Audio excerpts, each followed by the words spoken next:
Welcome back. You're watching The World This Week on France 24, the show that brings you the very best analysis of the news over the past 7 days. Joining me for that tonight, Anne-Elisabeth Moutet from the Sunday Telegraph, Craig Kapitas, author of, among other things, Bear Hunting with the Politburo. Régis Le Sommier is from Paris Match, and John Vinocourt is from the International Herald Tribune. John, I'll come back to you if I may. We were just talking about the nightmare scenarios that might pan out if the Eurozone crisis gets any worse. I don't like to do a Greek job, a prophetic job on questions of any kind, because I really don't see that far. But the circumstances are upsetting because there is a palpable weakening in individual European states. Mrs. Merkel's election loss last week, she was criticized by her own party today. Every day, someplace, if you look at Spain, if you look at Italy, if you look at this country, there's news that is troubling. Europe can't get it together. Europe is going to be more and more dependent, with Germany's leaving nuclear power, on Russian energy sources. We haven't done the job, meaning the West entirely, in Syria. We stood away from dealing with the Syrian issue. The Russians pushed us back in the UN Security Council. And then there's the markets. And what people say, we're going to have a European ratings agency, which is going to rate companies and banks and situations in a manner that pleases us, which is ridiculous and is laughable. And we're going to have a tax, a Tobin tax on investments, which everybody in business at least thinks is silly. What in the hell are people prescribing that are going to get things done in that final way? And I don't see any of it. Right. That's what's scary. And there is, as you say, a lot of prophesizing going on about this. Craig Kapitas was just saying as well, almost everything that can be said about this has been said. Look at the front page today of the Economist, the Greek run, they're calling it. They've got a €20 bill there up in flames. The end of the world, we've said it again and again, and the journalist is almost like a self-fulfilling prophecy, isn't it? You've got the journalists, the markets, and the political situation, the political leaders. It's all going round and round, and there doesn't seem to be any way out right now. No, I mean, I would pick up on what Craig was saying about the fact that there has never been any political backbone to Europe, and that's the main problem. The main problem is, I remember when I was studying in Sciences Po about 20 years ago, we would have this political histories courses that would tell us that Europe from its start has always been going through from state nation towards empires, towards state nations. And I think that this time around, I mean, we've built this magnificent thing called the European Union, and we've added countries and we've piled up. We've never given it any structure, just like the Charlemagne Empire. I mean, we once had maybe something of focus, but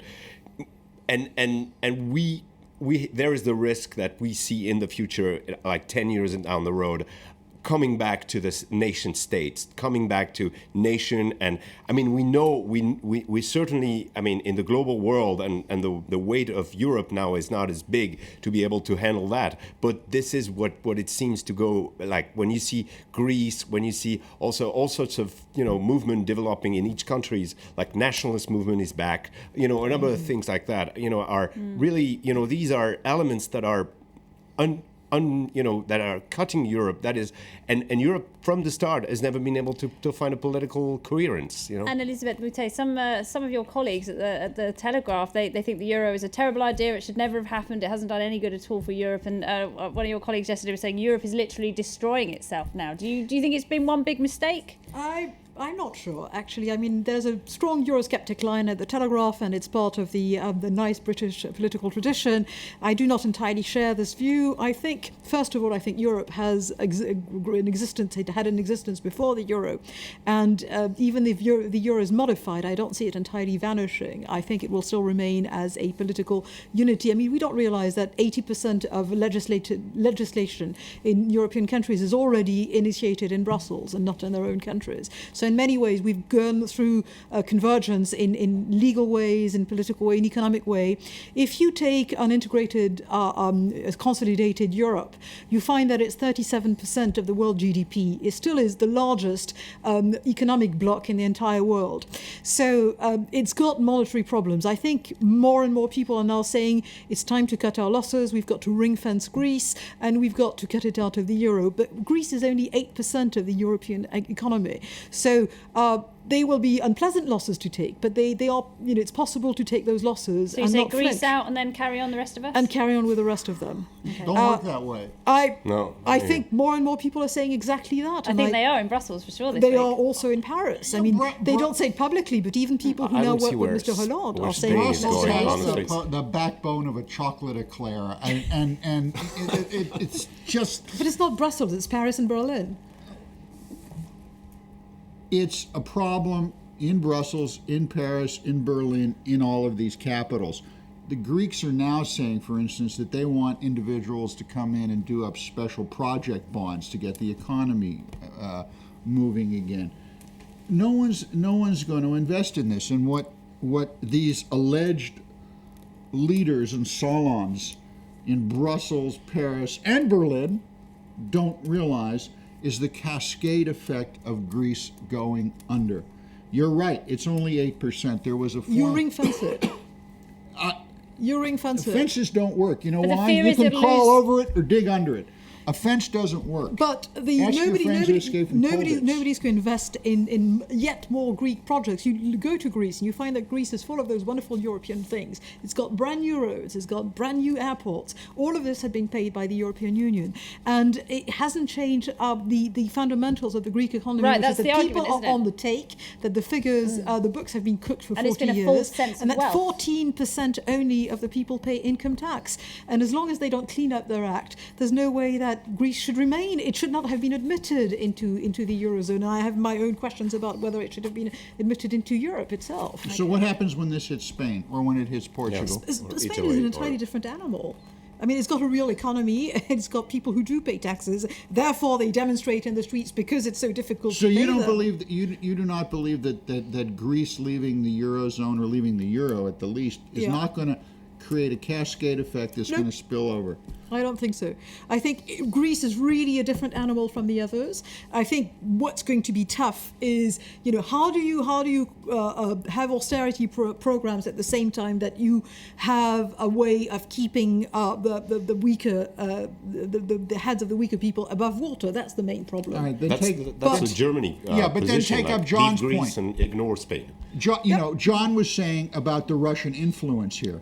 Well, the Orthodox connection between the Greeks and the Russians has been going on for centuries. And if Greece is made the poor man of Europe, am I perhaps not alone in thinking that the relationship between the Greeks and the Russians would get stronger? That the Russians may at some point start wanting to go in to purchase assets, maybe use some of their warm water ports? Greece is a member of NATO. There are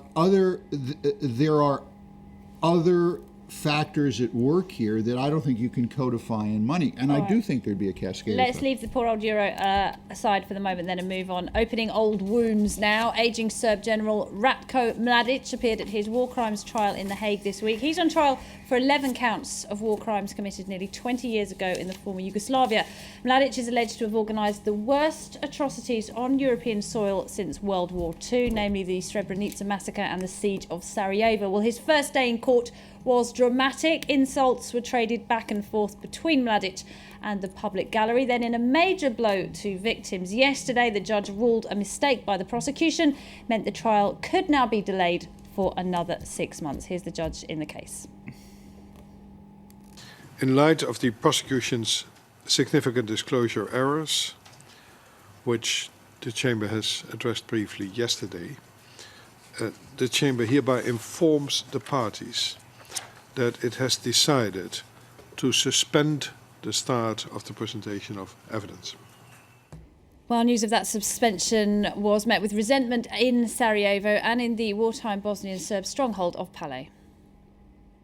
I think it's all just a farce. I feel especially sorry for those mothers from Srebrenica whom Mladic ignores and taunts. For me, he's just a criminal who should be sentenced as soon as possible for what he has done. The Hague Tribunal has lost its fight already. It's a fake tribunal which only creates misery for the people in Bosnia. Regis, it was a pretty unpleasant first day in court. Mladic came in doing a throat-slitting gesture towards one of the victim's family. He went on to cheer himself and put his thumbs up. This kind of thing, you think, should it really be televised? Should be people be watching I don't know about whether this should be televised or not, but I think that the trial of Ratko Mladic come at a time where it's the 20th anniversary of the war over there. And the other day, there was a reunion of photographers and photojournalists that covered the Bosnian War. I mean, that's not my generation. These are people that are a little older, and they've put out a book. And I was looking at the pictures, and I realized, and somehow we've forgotten about that, how bloody that war was, and how, of course, civil war is always bloody because, as Marwa would say, you know the people you're killing. And this time, from the beginning, the decomposition of former Yugoslavia, and the Serbs, going after the Bosnians, and the Croats going after the Croats first, and then all these different ethnical and religious groups going at each other. It was pretty bloody. It was pretty, and I think what's bad with the fact that with this delay is that Ratko Mladic being prosecuted and sentenced could put actually an end to that, because these countries have been able to rise again. They've been able to pull themselves together. Now they're looking towards the future, and that would have been a closing time. And unfortunately, it's going to be delayed. All things considered, and taking scale into consideration, could you imagine the Nuremberg trials being put off for 6 months because a prosecutor had made an error? This is an ugly business, and I think at a bad time for Europe, a really bad time for Europe. This looks like bumbling. This looks like just not being able to get it together.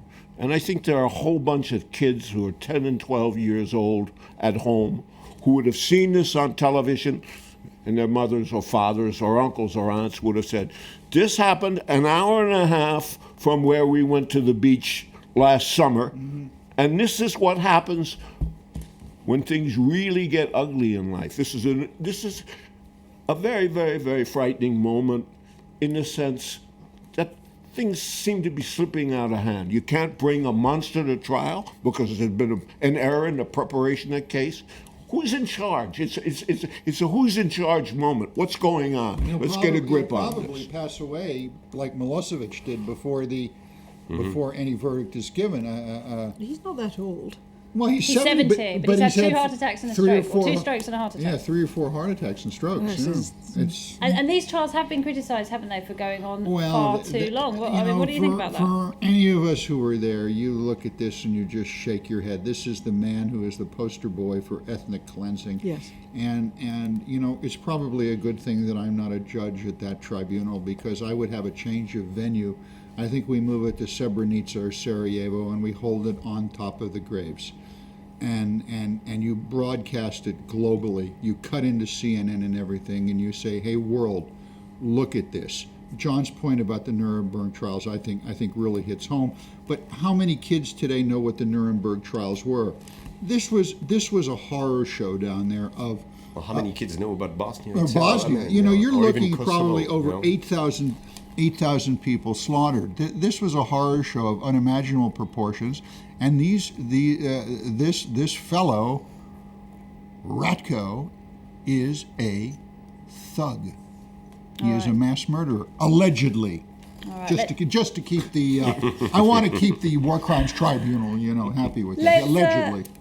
Let's leave that story where it is for now. Then let's move on to our last and bit of a more positive note to end this week. The 65th Cannes Film Festival is underway in the south of France. None of us were invited, I noticed. 22 films are in the running to win the coveted Palme d'Or.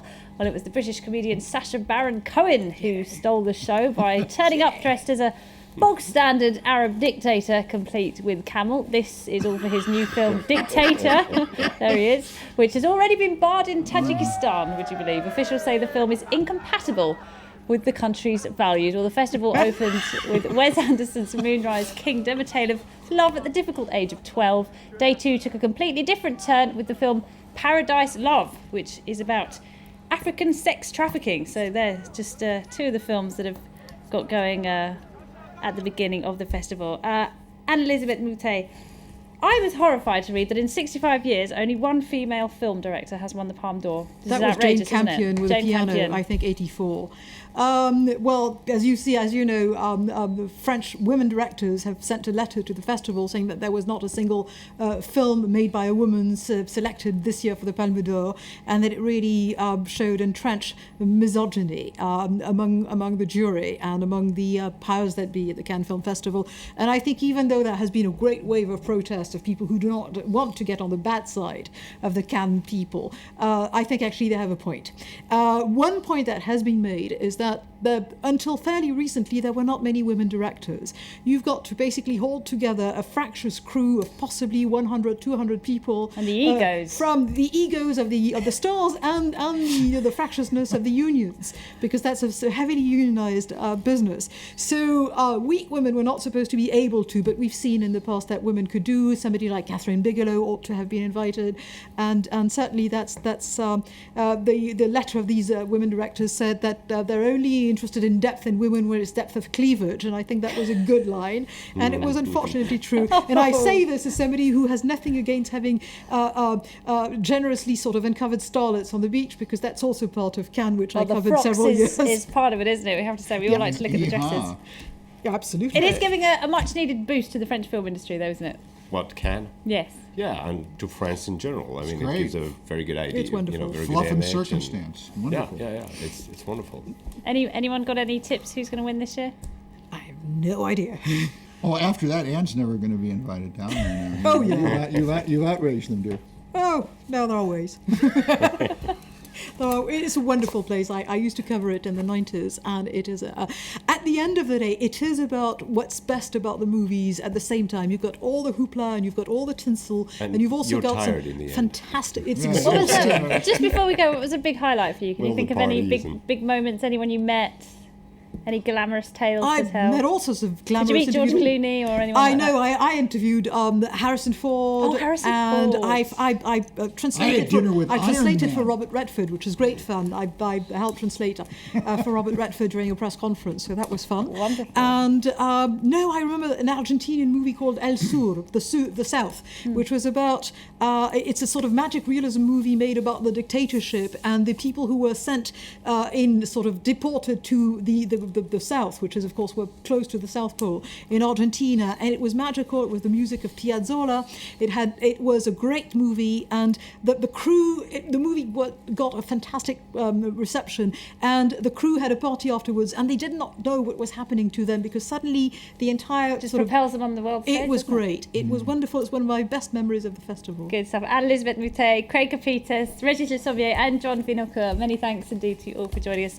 Thanks to you for watching. This has been The World This Week. I'm Laura Baines. Francois back with you next week. Stay tuned.